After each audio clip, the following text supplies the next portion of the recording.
আর কোন স্বৈরাচার যেন জনগণের অধিকার কেড়ে নিতে না পারে বলেছেন তারেক রহমান। ২১ বছর পর কাল পৈতৃক বাড়ি বগুড়া যাচ্ছেন বিএনপি চেয়ারম্যান। ইরানের দিকে অগ্রসর হচ্ছে আরও একটি নৌবহর।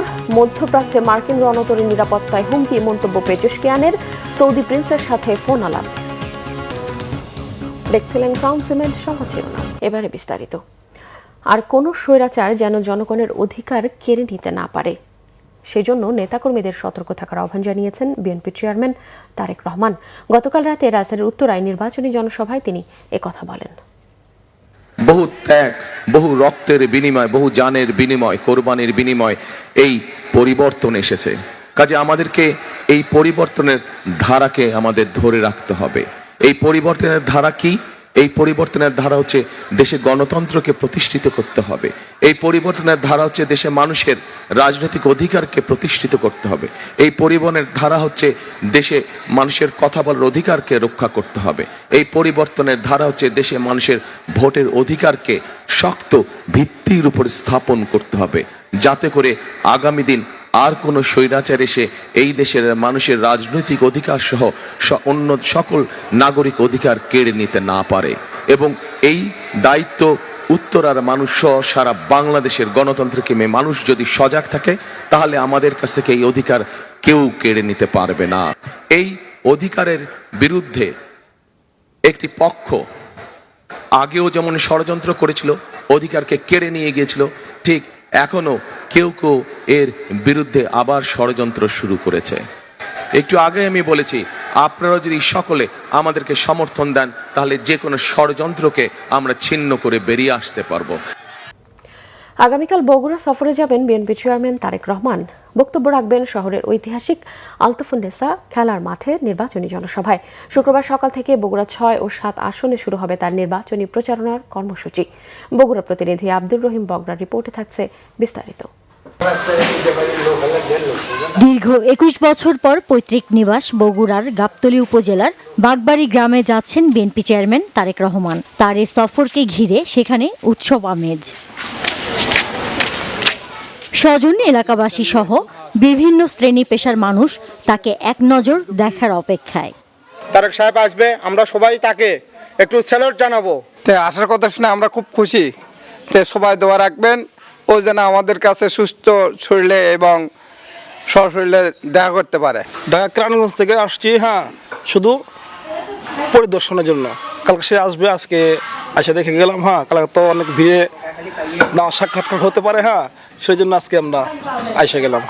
প্রবীণ নবীন সবাই আমরা তাকে বরণ করার জন্য অধীর আগ্রহে বসে আছি। ইনশাআল্লাহ অনেক আকাঙ্ক্ষা নিয়ে আসছি যে তিনি অতি শীঘ্রই আসবে আমাদের মাঝে, আর আমরা তাদের সাথে দেখাবার্তার কথা এগুলো বলবো। আরও দেশের জন্য উন্নয়ন কাজ করবে, এগুলো বিষয় নিয়ে আমরা আলোচনা করব। তারেক রহমানকে নিয়ে স্মৃতিচারণ করলেন স্থানীয় জনপ্রতিনিধি। আমরা অত্যন্ত খুশি, এলাকাবাসী তাকে সাদরে গ্রহণ করার জন্য অধীর আগ্রহে আছেন। প্রত্যেকটা মানুষ যে তারা একটু এক নজর তাকে চোখে দেখবে, সামনে থেকে দেখবে, এই আশা নিয়ে সবাই বসে আছে যে তাকে দেখবেন এবং তার হাত ধরে এই বাংলাদেশের একটা বিশাল উন্নতি হবে এবং সবকিছুর একটা পরিবর্তন হবে। তারেক রহমান আসছে, আমাদের গ্রামের বাড়ির ইউনিয়নের লোকজন খুব খুশি তাকে দেখার জন্য। বগুড়া ৬ সদর আসনে এর আগে প্রার্থী হতেন তার মা বেগম খালেদা জিয়া। Banglavision news desk. এখনই যারা মা বোনদের গায়ে হাত তুলছে, নির্বাচনে জিতলে তাদের কাছে দেশ কতটা নিরাপদে থাকতে পারে বলে প্রশ্ন তুলেছেন জামাতের আমির ডক্টর শফিকুর রহমান। মঙ্গলবার যশোরের কেন্দ্রীয় ঈদগাহ মাঠে নির্বাচনী জনসভায় যোগ দিয়ে এমন প্রশ্ন রাখেন তিনি। পরে জামাতের আমির অংশ নেন সাতক্ষীরা সরকারি বালক উচ্চ বিদ্যালয়ের মাঠের নির্বাচনী সমাবেশে। সেখানে তিনি বলেন, যারা জনগণের ২৮ লাখ কোটি টাকা বিদেশে পাচার করেছে, সেই টাকা পেটে হাত ঢুকিয়ে বের করে আনা হবে। এরপর খুলনার সার্কিট হাউস মাঠে আয়োজিত সমাবেশে বক্তব্য রাখেন তিনি। সেখানে জামায়াতের আমির বলেন, একটি দল জনগণের ঘাড়ে হাত ও পিঠে চাবুক মারতে পারবে, কিন্তু হৃদয় জয় করতে পারবে না। খুলনার জনসভা শেষে গতকাল রাতে বাগেরহাট ও গোপালগঞ্জের সমাবেশে বক্তব্য রাখেন জামাত আমির।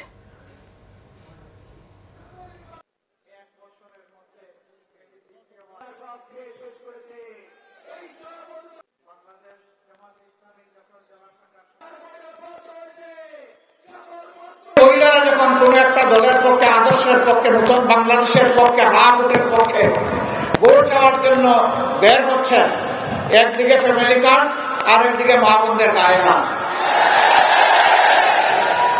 দুইটা তো একসাথে চলে না। এ দিয়ে একটি বার্তা দেওয়া হচ্ছে জাতিকে, বার্তা দেওয়া হচ্ছে আগামীতে এমন কোন দল যদি ক্ষমতায় আসে যারা এখনই গায়ে হাত দেয়, তাদের কাছে বাংলাদেশের একজন মা বোন নিরাপদ হবেন না। আন্তর্জাতিক প্রসঙ্গ। মধ্যপ্রাচ্যে মার্কিন রণতরী মোতায়েনের মাধ্যমে আঞ্চলিক নিরাপত্তা ও ভারসাম্যের হুমকি সৃষ্টির অভিযোগ তুলেছেন ইরানের প্রেসিডেন্ট মাসউদ পেজেশকিয়ান। এমন অবস্থায় আরও একটি নৌবহর সেখানে যাচ্ছে বলে হুঁশিয়ারি করে দিয়েছেন মার্কিন প্রেসিডেন্ট ডোনাল্ড ট্রাম্প। পারস্য উপসাগরের রণতরী ইউএসএস আব্রাহাম লিঙ্কন মোতায়েনের পর থেকেই ইরানের হামলার আশঙ্কায় থমথমে গোটা মধ্যপ্রাচ্য। রণতরীটিকে সঙ্গ দিচ্ছে ডেস্ট্রয়ার সহ একাধিক যুদ্ধজাহাজ। এমন অবস্থায় সেখানে আরও যুদ্ধজাহাজ যাচ্ছে বলে জানিয়েছেন মার্কিন প্রেসিডেন্ট ট্রাম্প। যুক্তরাষ্ট্রের আইওয়া অঙ্গরাজ্যের কিভ শহরে একটি জনসভা থেকে ইরানকে হুঁশিয়ারি করে প্রেসিডেন্ট ট্রাম্প বলেছেন, চমৎকার আরেকটি যুদ্ধজাহাজ ওই অঞ্চলে মোতায়েনের জন্য রওনা হয়েছে। তিনি দাবি করেছেন, গত বছরের জুনে ইরানের পারমাণবিক সক্ষমতা অর্জনের কর্মসূচিতে হাতুড়ির আঘাত করেছে যুক্তরাষ্ট্র, যা গত 22 বছর ধরে দেখার আশায় ছিল জনগণ। এর আগে এক্সিওস নিউজে দেয়া সাক্ষাৎকারে ট্রাম্প দাবি করেছেন, সমঝোতা করতে আলোচনায় বসার চেষ্টায় আছে তেহরান, হয়তো হামলার দরকার হবে না বলেও আশঙ্কা একেবারে উড়িয়ে দেননি তিনি। এদিকে যুদ্ধজাহাজ মোতায়েনের মাধ্যমে মধ্যপ্রাচ্যে সৃষ্ট উদ্বেগজনক পরিস্থিতি নিয়ে সৌদি আরবের ক্রাউন প্রিন্স মোহাম্মদ বিন সালমানের সাথে ফোন আলাপ করেছেন ইরানের প্রেসিডেন্ট মাসুদ পেজেশকিয়ান। ওই ফোন আলাপে ক্রাউন প্রিন্স আবারও আশ্বস্ত করেছেন, ইরানে হামলার জন্য সৌদির আকাশ ব্যবহার করতে দেবে না রিয়াদ। পাশাপাশি আলোচনায় সংকট সমাধানের আহ্বানও জানিয়েছে যুবরাজ সালমান। দর্শক, এই ছিল এখনকার মতো। পরের সংবাদ সকাল 11টায়। এছাড়াও বাংলাদেশের সংবাদ ও সংবাদ সংশ্লিষ্ট অনুষ্ঠান দেখতে ভিজিট করুন www.bbnews24.com ও facebook.com/bangladeshi-news এবং সাবস্ক্রাইব করুন youtube.com/bangladeshi-news। এতক্ষণ সঙ্গে থাকায় ধন্যবাদ সবাইকে।